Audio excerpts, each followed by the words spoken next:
Why is Omniverse Ben 10K so dangerous? I want to know what makes him a living terror, and also why did he pick fusions as his main Omnitrix gimmick to begin with. But when we're done figuring all of this out, at the end of the video, we should know why Ben 10K Omniverse never catches any bodies. So Omniverse Ben 10K has of course all the major pieces that make an Omnitrix master. Master control, all aliens, and of course he doesn't play when it comes on to throwing hands. However, let's talk about fusion. This is defined by Google as the process of joining two or more things in order to form one entity. I believe Omniverse 10K's decision to start fusing aliens came from the first time that we saw fusion in the series, which was in the episode Dr. Animo and the Mutant Ray. He had a glitched out prototype Omnitrix at the time, with no faceplate. This watch had no icons and gave Ben access to fusions at random. These fusions were the Sakuras of Ben 10 Fusion, but upon refining them, he created the most broken combat weapon known to man. I believe this watch has however left Ben a lot more dependent on alien transformations. It's been a while since I was in a good old-fashioned fist fight. But it makes sense,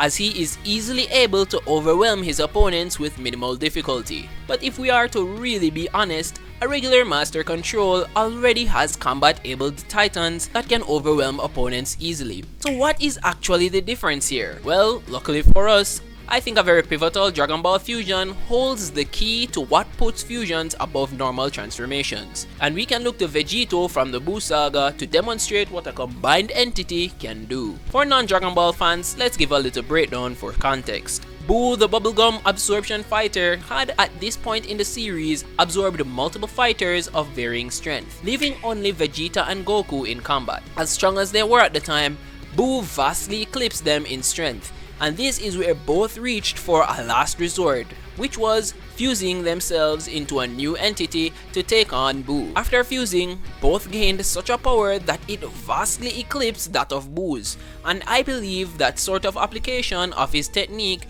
is what brought Omniverse Ben 10K to the point of respecting fusion. Bear with me here, but to double down on what I believe Ben saw in fusion, I have to give you a short anecdote in order to explain what the true value of fusion really is. As a kid, there'd be this sort of prank where I'm from that would trick most of us growing up, where someone would come up and ask us, what is 1 and 1? Now, the seemingly obvious answer would be 2.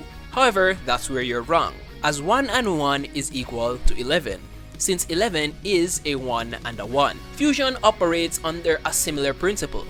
It isn't 1 plus 1, which is 2, it is 1 and 1, which is 11. Fusion creates a new entity that is the sum of two wholes. Yes. However, the new entity, in this case of the Biomnitrix fusions or Dragon Ball Z fusions, is now the best of both worlds, to such a degree where it becomes exponentially better than the two halves of a whole. We can probably look at the Fusionitrix from the Dr. Animo episode as what 1 plus 1 would be, and Ben 10K's fusions as 1 and 1, vastly better than the original two halves. Hence, that kind of logic is what drove our Ben 10,000 here to use fusions and only fusions. However, beyond Ben 10K being a master of the Omnitrix, a combat genius, and a wielder of fusion aliens that far surpass their base natural state, he is actually a one-man army. But there's a catch. Stick around for that. We have seen him in 3 pivotal fights in the franchise, and 2 out of the 3 of these fights,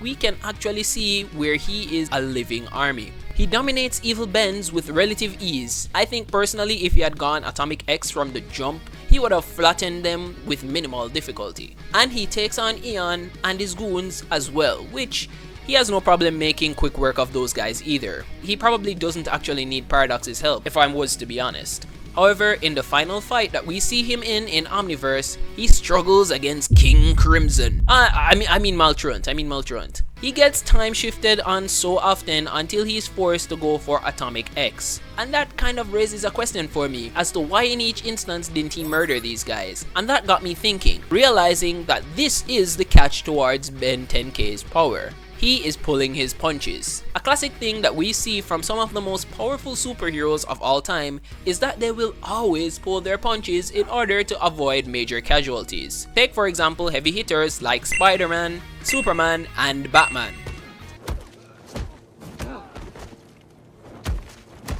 Okay, not Batman. However, I believe Ben 10K does the same, as he often fights villains without giving it his all, based on what I've seen. Take for example his battle against Malrun as Atomic X. With Malrun being the time-walking genius that he is, he ends up cooking Ben with his time-stop power. However, Ben purposefully isn't trying to end him with Atomic X, as he hinders himself from tapping into the Sotobro effect, which would enable him to be able to sense the Chrono Sapien as he is shifting through time.